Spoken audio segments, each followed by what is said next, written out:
ভোটের মরশুম, শহর জুড়ে শুধু আওয়াজ, মাইক, রাজনীতির রং। কিন্তু এই সবের মাঝে মনটা চায় একটু শান্তি, একটু নিজের মতো করে সময়। তাই সব ছেড়ে, সব নয়েজকে পেছনে ফেলে বেরিয়ে পড়লাম আমরা।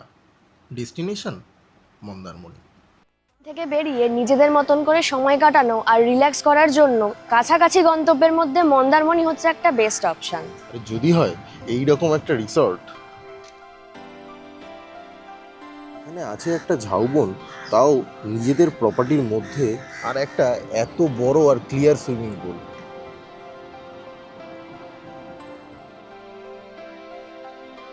ও তার সাথে প্রাইভেট বিচ অ্যাক্সেস। আজ আমরা মন্দারমণিতে এসে কোন রিসর্টে থাকছি সেটা জানতে হলে পুরো ব্লগটা দেখতে হবে। চলো তাহলে শুরু করছি আমাদের মন্দারমণির গল্প।